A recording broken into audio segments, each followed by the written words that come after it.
ఆలోచించేలా నన్ను ప్రేరేపించే లేదా రెచ్చగొట్టే వాళ్లను నేను అభిమానిస్తాను. వారి అభిప్రాయాలలో కొన్నింటిని నేను అంగీకరించకపోవచ్చు, కానీ అవి నన్ను నా ఆలోచనల నుంచి విరామం తీసుకుని మననశీలమయ్యేలా పునరాలోచించేలా చేసినందుకు నేను సంతోషపడతాను. అలా ఆలోచనలు పురిగొల్పేవాళ్లు మన దరిదాపుల్లో ఎంతో మంది ఉండరు. ఎన్ఆర్ నారాయణమూర్తి, ఎస్ఎన్ సుబ్రహ్మణ్యం లాంటి విఘ్నులు ఉన్నందుకు వారికి మనం కృతజ్ఞతాబద్ధులమవ్వాలి. మన సమాజంలో, విశాల ప్రపంచంలో తమ సమున్నత స్థానాలను సొంతంగా సమపార్జించుకున్న వివేకశీలురు వారు. తమ సుదీర్ఘ విలక్షణ వృత్తి జీవితాలలో తమ మనసులోని మాటలను సూటిగా చెప్పడాన్ని అలవర్చుకున్న సుజనులు వారు. ఎన్ఆర్ఎన్, ఎస్ఎన్ఎస్ ఇప్పుడు ఏమి చెప్పినా ప్రజలు శ్రద్ధగా వింటారు, ప్రతిస్పందిస్తారు. కొందరు కలహాశీలంగా.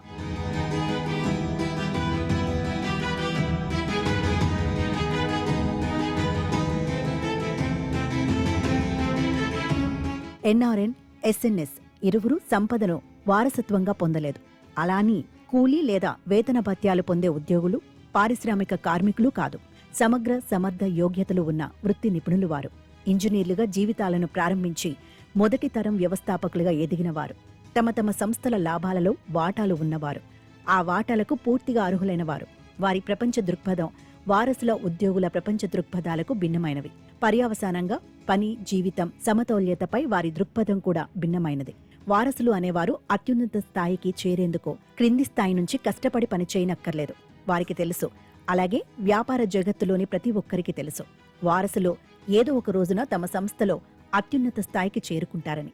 చాలా మంది వారసులు పాత తరానికి చెందిన ఒక డజన్ కుటుంబాల వారు మినహా సంపదను కాని, వ్యాపార విలువలను కాని సృష్టించలేని వారేనని నేను భావిస్తున్నాను. దురదృష్టవశాత్తు అటువంటి వారసులలో కొంతమంది సమున్నత వ్యాపార విలువలు, సంపదను ధ్వంసం చేసిన వారే. 1991కి పూర్వము, ఆ తర్వాత అగ్రగామి 10 దిగ్గజ వ్యాపార కుటుంబాల జాబితాలను పోల్చి చూడండి.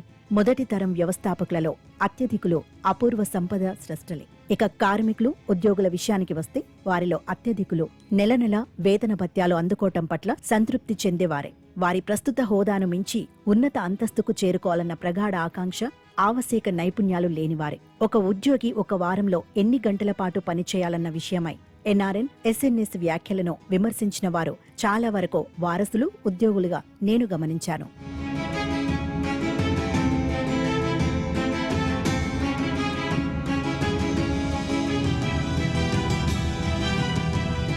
వారానికి 70 గంటల పాటు పనిచేయాలని ఎన్ఆర్ఎన్ అన్నారు. వారానికి 90 గంటల పాటు పనిచేయాలని ఎస్ఎన్ఎస్ అన్నట్టు వార్తలు వెలువడ్డాయి. ఆ అభిప్రాయాలు వారి వారి దృక్పథాల నుంచి సరైనవేనని నేను భావిస్తున్నాను. ఎన్ఆర్ఎన్ ఇలా అన్నారు: భారతదేశ ఉత్పాదక సామర్థ్యం ప్రపంచంలోనే చాలా తక్కువ. కనుక మన యువజనులు ఇది నా దేశం, వారానికి 70 గంటలు పనిచేయదలుచుకున్నాను అని తమకు తాము చెప్పుకోవాలి, సంకల్పించుకోవాలి. నారాయణమూర్తి వ్యాఖ్యలపై చాలా చర్చ జరిగింది. తీవ్ర విమర్శలు చెలరేగాయి. అయితే ఆయన వెనక్కి తగ్గలేదు. ఒక ఎస్ఎన్ఎస్ ఎప్పుడు రికార్డైందో తెలియని ఒక వీడియోలో ఇలా అన్నారు: ఆదివారాలు కూడా మీ చేత పని చేయించుకోలేకపోతున్నందుకు నేను నిజంగా విచారిస్తున్నాను. అలా ఆదివారాలు కూడా మీ చేత పని చేయించగలిగితే నేను చాలా సంతోషిస్తాను. నేను ఆదివారాలు పనిచేస్తుంటాను. పారిశ్రామిక కార్మికులకు 8 గంటల పనిదినం తొలుత జర్మనీలో 1918లో చట్టబద్ధమైంది.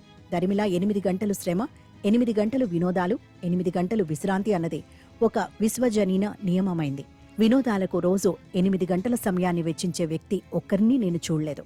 ఆహారం భుజించటం, బట్టలు ఉతుక్కోవడం, వ్యాయామం చేయడం, ఆటలు ఆడటం, సినిమాలు చూడడం, వార్తాపత్రికలు, పుస్తకాలు చదవటం, షాపింగ్ చేయడం, ఉబుసుపోక కబుర్లు చెప్పుకోవడం మొదలైనవన్నీ రిక్రియేషన్ కిందకు వస్తాయా? ఆ విధంగా చూస్తే రిక్రియేషన్కు 8 గంటలు సరిపోవేమో.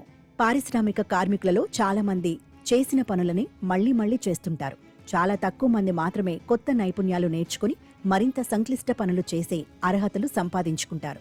డెస్క్ ఉద్యోగాలు ప్రాచుర్యంలోకి వచ్చినప్పుడు 8-8-8 నియమాన్ని అనుసరించడం ఆరంభమైంది. డెస్క్ ఉద్యోగులలో చాలా మంది చేసేవి కూడా పునరుక్తమవుతుండేవి. ఈ దృష్ట్యా కార్మికులు, ఉద్యోగులలో అత్యధికులకు 8-8-8 నియమం బాగా ఆమోదయోగ్యమైంది. ఆటోమేషన్, రోబోలు, ఏఐ వచ్చిన దరిమిలా ఆ నియమం కొద్ది గంటలుగా మారింది. కార్మికులు, ఉద్యోగులు ఎక్కువ గంటలు పనిచేయవలసిన అవసరం లేకపోయింది. అయితే ఉత్పాదక సామర్థ్యం పెంచుకునేందుకు కొత్త పరికరాలు, సాంకేతికతలు, యంత్ర వ్యవస్థలు అవసరమయ్యాయి. ఎన్ఆర్ఎన్, ఎస్ఎన్ఎస్ల వ్యాఖ్యలు ఇటువంటి కార్మికులు, ఉద్యోగులనుద్దేశించి చేసినవి కావని నేను భావిస్తున్నాను.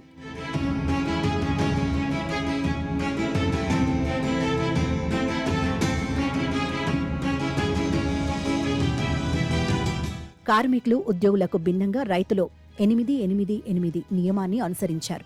వ్యవసాయంలో మొదటి 8 గంటల వ్యవధి 10 నుంచి 12 గంటలకు పొడిగింపబడుతుంది. ఆ అదనపు గంటల్లో కూడా పూర్తిగా పనిచేస్తేనే మొదటి 8 గంటల్లో జరగాల్సినవి జరుగుతాయి. అదేవిధంగా డాక్టర్లు, న్యాయవాదులు, న్యాయమూర్తులు, వాస్తుశిల్పులు, శాస్త్రవేత్తలు, నటీనటులు మొదలైన వృత్తి నిపుణులు రోజుకు కేవలం 8 గంటలు మాత్రమే పనిచేయరు. రోజుకు 12 గంటలు అంతకంటే ఎక్కువ సమయం పనిచేసే వృత్తి నిపుణులు నాకు తెలుసు. అలాగే శని, ఆదివారాలు కూడా మామూలు రోజుల్లో మాదిరిగానే పనిచేసే వృత్తి నిపుణులు ఎంతో మంది ఉన్నారు. విజయాలు సాధించిన వృత్తి నిపుణులు సుదీర్ఘ పని గంటల గురించి ఫిర్యాదు చెయ్యరు. వారు ఇష్టపూర్వకంగానే ఎక్కువ గంటల పాటు పనిచేస్తారు. కనుక 8-8-8 నియమం అనేది మానవులందరికీ ఒక విధంగా వర్తించదు. ప్రతిరోజు సాధారణ సమయం కంటే ఎక్కువ గంటల పాటు పనిచేయడం నాకు సంతోషంగానూ సంతృప్తికరంగానూ ఉంటుంది. పనికి నా నిర్వచనంలో న్యాయవాదం, పార్లమెంటరీ కార్యకలాపాలు, చదవడం, రాయడం, ప్రసంగించటం, ప్రజలు చెప్పే విషయాలు వినడం, పార్టీ కార్యకర్తలతో చర్చలు జరపడం, వివాహాలు, పుట్టినరోజు వేడుకలు లేదా పుస్తకావిష్కరణలు మొదలైన సామాజిక కార్యక్రమాలకు హాజరవడం మొదలైనవన్నీ చేరతాయి. నేను నిద్రపోకుండా ఉన్న సమయం అంతటినీ పనిచేసే సమయంగానే పరిగణిస్తాను. పని, జీవితం సమతౌల్యత అనేది ఏ వ్యక్తికి ఆ వ్యక్తి సొంతంగా స్వతంత్రంగా సాధించుకోవాల్సిందని నేను విశ్వసిస్తున్నాను. పని, జీవితం మధ్య నేను ఒక సమతౌల్యతను పాటించగలుగుతున్నానని చెప్పేందుకు సంతోషిస్తున్నాను.